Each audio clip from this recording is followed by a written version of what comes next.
Hey there, everyone. This is Yui. Welcome to episode 15 of FTB University. Today, I want to do a couple things. I want to start off by automating Plutonium, and then I want to experiment with the immersive engineering Excavator mixed with RF tools. So, let's get to it. Between episodes, I did a few things. So to start off, I've added lava in here. Nothing special. There is an ender chest with blaze powder. Pipes out into a squeezer. Pipes out into a buffer tank, which pipes out into an ender tank. Nothing super special. The blaze powder we have a billion of because of in here we've got this void drawer that's just been sitting there because we only care about the sulfur. So I've been piping the blaze powder out into an ender chest, and there we go. So now we're using it to generate lava. What are we doing with that lava? In Botania, I've set up a redstone signal because I am tired of making cuts and lowering volumes in various parts. Let's talk here. First, I've set up a way to disable the Dandelion. Additionally, I've increased the time to 30 ticks, so a second and a half per whatever. So this should run for what, 50, 75 seconds before it shoots out one of these blocks. The problem I was running into is the blocks were very slowly going down. And I didn't want this to run out, so I just slowed it down. That's all. It still works. It generates mana. It's just slower. Now the lava is up here. Right here. I've got a thermal lily. Now these guys are a little different in that let's see. So here's the thermal lily stuff. So it'll consume the lava, produce mana for 45 seconds, but then it'll have a cooldown period of 5 minutes. If you feed it lava during that cooldown period, it will eat the lava and then reset the cooldown back to 5 minutes. So when I saw reset the cooldown, I thought this meant make it go quicker. No, it just eats the lava and resets it back to the 5 minutes. It's a punishment thing, not a speed it up thing. So what I've done is I've set up integrated dynamics. I've got the block reader here. I've grabbed the NBT of it. I'm pulling out the cooldown. So that cooldown thing. And I'm pulling out the burn time. So if both of those are 0, so this is for one of them, that's for the other. So I'm checking to make sure that they're both equal to 0. And then I've ANDed it right here, and it'll place the fluids. So if it's not burning anything and it's not on cooldown, it'll place a block of lava. Block? That sounds weird. But it'll place a lava source there. And there it just went. And then it'll spit mana into the system that we've already had set up. This is not fast, so we're still running out of mana. So between episodes, I'll probably add some more stuff. That lever downstairs goes here. So I've set up automation around the orchid. Well, mainly around the pulse spreader, disabling the pulse spreader if it has a signal from downstairs, that's here, or if this mana pool here, which is the dominant one, it sucks in the mana from all the other places, is less than half. So I've got an OR there. So to set this up, I just grab the NBT data of there's a reader right here, a block reader. Oh, well, I guess I don't need to hover because there's the rails there. So there, that's coming from the block reader. I'm grabbing that's an integer. I'm grabbing the mana. The mana goes up to 1 mil. So a full pool is 1 million mana. So instead of doing math, I just hard-coded it. Instead of doing... If there is a cap in the NBT data, I'm not bothering with that. That's only useful if you're doing a diluted pool and then swap it out, I guess. But mana, 500,000. And where's the... If it's less than or equal to that, we're going to submit a signal. And then I've got a redstone reader here. I just grabbed the redstone here. That's what this card is. And then I've ORed the two together. So if the mana is less than or equal to 500,000, or there's a redstone signal from here, it will transmit a redstone signal to the timer, disabling it, thus disabling the mana spreader. So that's what I did, because this will totally eat all the mana, and then it'll just continuously fire the pulse until it gets enough mana to run, which takes a little bit longer. But now we can just turn that back on. Nothing down here changed, I don't think. And the only other thing I did was I've made a complete and total mess of the fission reactor. I've set up another transmitter. This is to disable the reactor while I'm outside. So it just goes right there, submits a signal. I got tired of this noise as well. They're very noisy. So I've destroyed everything here and completely destroyed the environment. You know, it'll dissipate over time. But what we're going to do is we're going to set up Plutonium. This one. Because we need some of these for later. And I want to get it started now rather than, you know... That way it can just run all day while I do other stuff. So we're going to set this back up. Now, this thing running overnight... This doesn't work overnight. It generates... It'll fill this whole thing up and then have a little extra. Not much. That's running at 1 millibucket, I believe. Yeah, 1 millibucket per tick will fill an entire one of these up overnight and extra. So, it should be fine. I'm not worried about this backlogging because these pipes are the ultimate ones and they hold quite a bit. So it should back up into these pipes. So what we're going to do now is set up a centrifuge. So the only difference is instead of going through, the solar neutron activator, we just send the nuclear waste in through a isotopic centrifuge. So I've got one of those.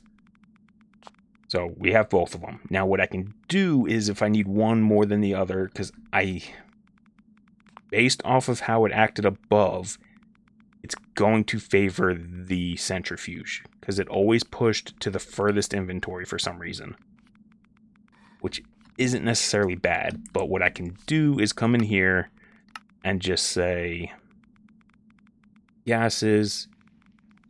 We're going to input on the bottom, output here. So if I don't want it working, I'll just disable it like that. And then there, now back working. And this guy's the same. He's input and output. So if I want one over the other, I can just disable the other one if the waste is not going to the machine I want. So we need a few things. I've got my chest here. Fluorite. It's starting to run out. Surprisingly, it's gone through about 4 stacks, I guess. Now, I've learned a lot about this. I do not need a buffer tank that I had before. So the plutonium and polonium do not decay in a waste barrel, so you can store them there, but there's no need. These machines, the generation of the waste is so much slower than the generation of the plutonium or polonium that it's not going to backlog.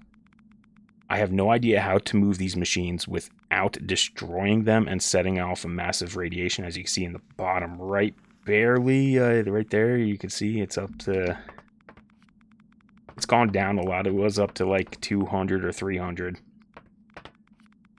Radiation's bad in this area and up here. It's actually going down quite a bit.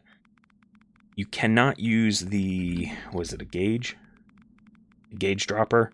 This doesn't work. You can't pipe it out, so the only thing you can do is destroy it to move it. But anyways, we're skipping the buffer tank, so we're going to straight export into a reaction chamber. Both plutonium and polonium are made in the reaction chamber. So they're the same. The only difference is the centrifuge versus the activator. And just to double check, oh, well, so this was the other one. It doesn't matter, though, because it's empty now. Actually, it matters just a tiny bit because I've already set them up. Because this one should be exporting to the left. Yes. And this one should be exporting to the right. Auto eject on. And then we'll just put our storage chest here. Up here is our fluorite. We'll just pipe that around. I'm not going to export it just yet until I get all these cables sorted. All right. Now these guys will produce the spent waste. Spent waste, we don't need a terribly large amount of barrels, so I'm just going to go with 3. And 3 is still probably going to be too much. You probably only need 1. So let's disconnect all this stuff.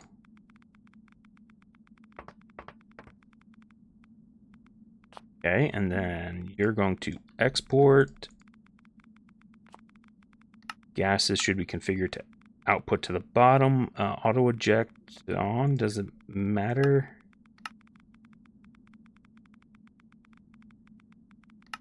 I don't know if it matters. I'm going to turn it off. Only one of those need to be double checking. I think will just technically slow down the server just a little bit. And then the last thing we need is water and power. Let's see here. There's no nice place for this, is there? Okay, water, power. And do I have fluid? Nope. Look at all those pipes I reclaimed. From running it all the way up top. I did destroy that area so that I was going to move all 3 of them down here, and then I figured there's no point. And then this is going to be a little ugly.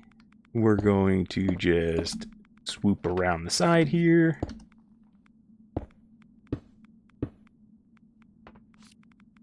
And then we'll set you to export because you're faster. All right, you both have water, fluids, input all sides. That's fine. There we go. So that should be set up. Oh, wait, one more. Now it should be set up. So if we pull this out, it should restock. We're good there. Why is there a zombie head in here? What?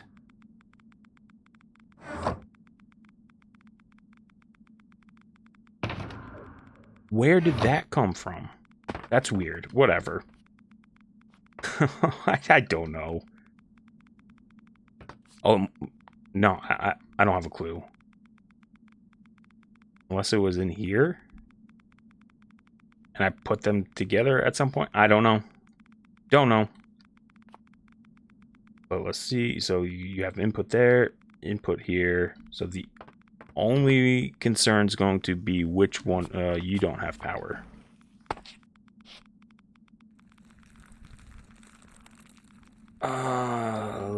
Lovely.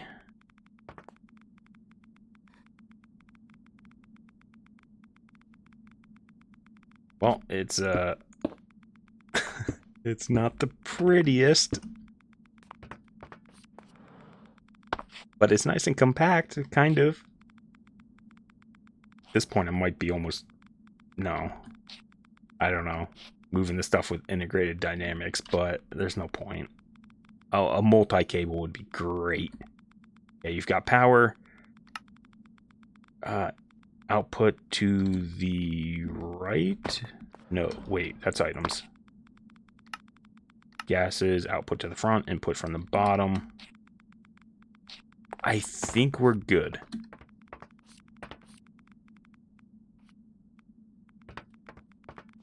Well, so I'm going to turn it on and watch it for a little bit and make sure it's okay while I get the other stuff ready. So I'll be back in a little while. Okay, so let's talk for a second before we continue. I've turned off the fission reactor. This setup will still prioritize the activator, but since this will fill up overnight, it'll put the rest in the centrifuge. Currently, if I leave this running all night, it'll fill that up, and then we'll end up with 92 millibuckets of plutonium per night. So that's like 11 Minecraft nights, just by how it's set up. So that's probably okay for now. I'll probably just leave it like that for a little while, and if I actually need the plutonium, I'll convert it over. But it's working. I'll generate both plutonium significantly slower, but we don't need as much, so that's fine. Now, I've got an area set up down here. Now, the radiation's still not gone. It's glitched whenever I leave that. It's stuck. Pretty sure I'm not actually radiated that much. But I've set up a few things. I've got all the blocks right here. So I'm going to build this. This is the excavator inside of heavy machines. This is the engine part. This is the drill part. And then this is combined. And so this is what we need to set up. So I don't actually want to move this thing around because you're supposed to get a vein sample, I believe. I haven't actually started that process yet. And then that'll tell you what's in the chunk. I don't know where this stuff is. I'll have to look at it again. But basically, you find out right here. So I need the mining drill. It'll give you a core sample for that chunk, and then you can set up the excavator to mine the stuff that's in that chunk. It's not actually in the world, it's just there in the chunk data. But this machine needs about that much room. But I want to move this thing around, so I've set the stuff up for a space chamber. Now, it's been a while since I've used these, but it should be the stuff in the middle, excluding the edges. So this should be okay like so. And I can... Oh, I need a wrench. I need at RF tools. I need this guy. And then, so we need 7 of the space chambers and 1 controller. And then if we, oh, that breaks it, right click, there we go. So as long as they're in line and you just regular right click, it'll set it. Now we just link a card to it.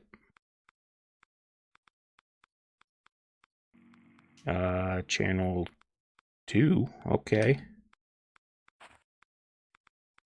And we're set. So now, in theory, whatever's in here, I'm just going to build a little, there you go, it's a little T. Oh, well, there. Let's see, this is facing, so I have the southeast corner as the controller. If we get a builder,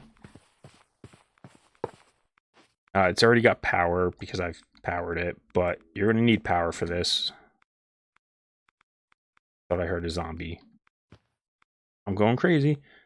We're going to, let's see, is it in here somewhere?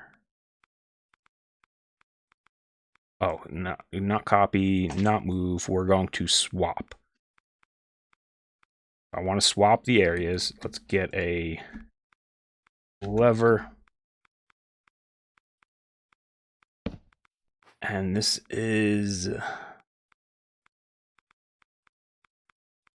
southeast corner.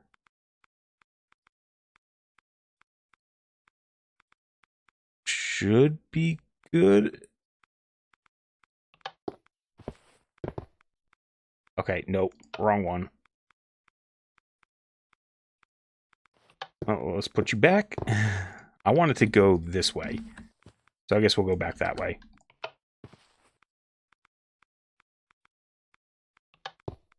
There we go. I guess I should do a button, but then if we just, in the same area, put something. So the T's up here, and the little line should be down here. There it is. So now I can set up the machine.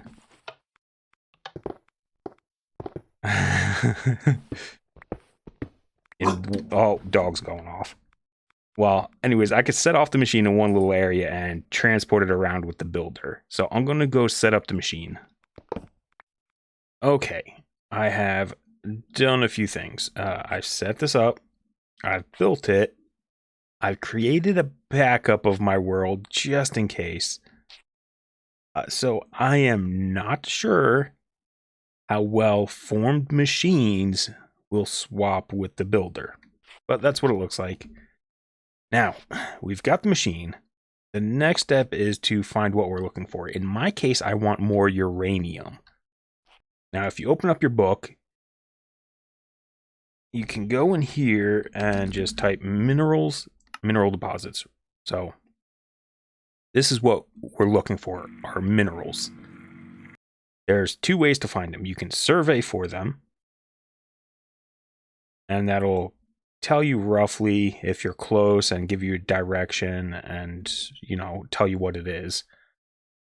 Or you can also sample it, and you just make a sample guy. This one requires power. You need to place it in the world and power it, and that'll give you a mineral sample. So if we go outside, I've got them all over the place because I've been looking for uranium, and I finally found it. But these will tell you what's there. And that says laterite. Well, what the heck is laterite? Well, if you keep going in the book, it'll start telling you certain things. Archaic dig sites. Well, that's only in the nether, it says. Well, there you go. Auric cupride. Gold and copper.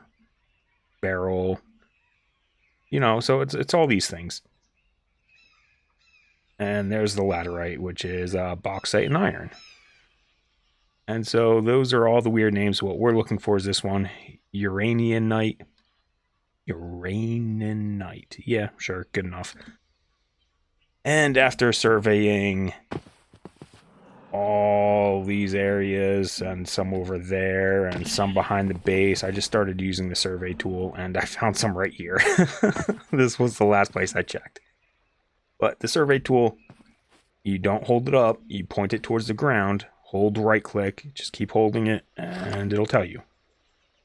12 steps to the southwest. Over here? around here.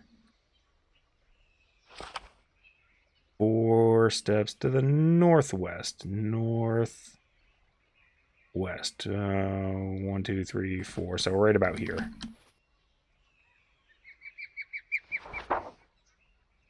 Okay, 1 step to the east. Whatever. But then you can place your drill down, give it power, right-click it. It'll take a sample of that spot. So I thought that minerals used to be chunk-based, but I think they're more location-based now in this version. Sneak right-click, you can place it in the world. And there you go. That's what we're looking for. So, we can grab our builder. Let's put it here. A button will work. This guy needs power for just a moment. And let's see if we crash the game. Okay. So, we learned today you can't swap already built machines. I had a feeling it would screw up, but that's fine. So all we got to do is just break a couple blocks.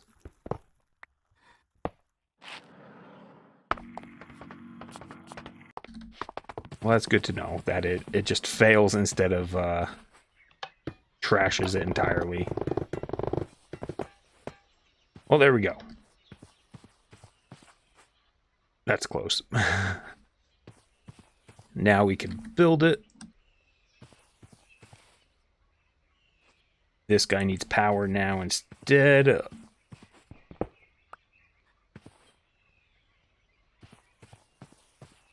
Somewhere.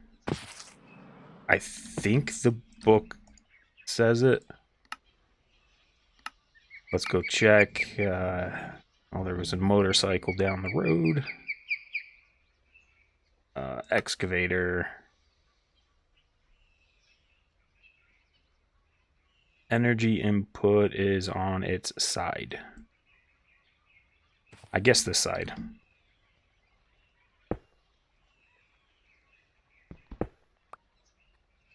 Oh, well, I guess it's a trial and error time.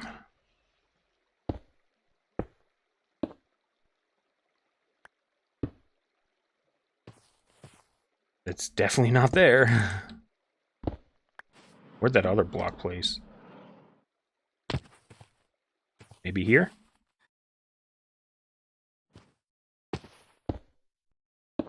There, okay. So where the heavy engineering blocks were. So I'm just going to give it that. That'll power it. It'll start running, and I guess it'll spit ores out here in the back. Let's grab a lever.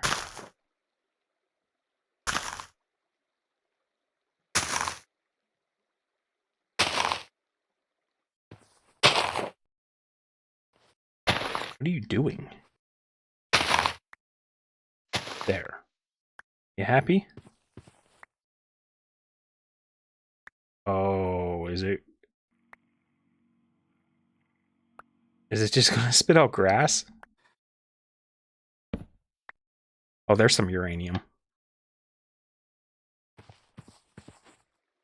That's weird. Well, go ahead, keep spitting stuff out.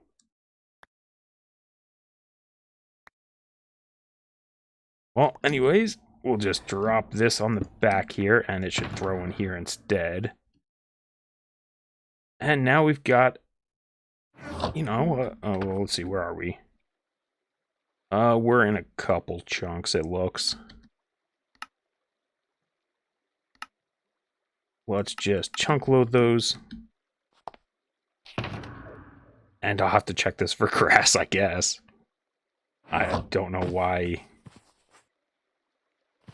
I decided to do that, but there we go. So that'll get us more uranium, which I need to make sure that the fission reactor stays running. But anyways, now that we've got it in a builder, we can just move it around. And yeah, whatever. Go away. But there you have it. So that's going to be it for this episode. Nice and simple. I just wanted more uranium automated. Semi-automated. This does have a limit. So if you made it this far, thanks for watching, and we'll see you next time. Bye-bye.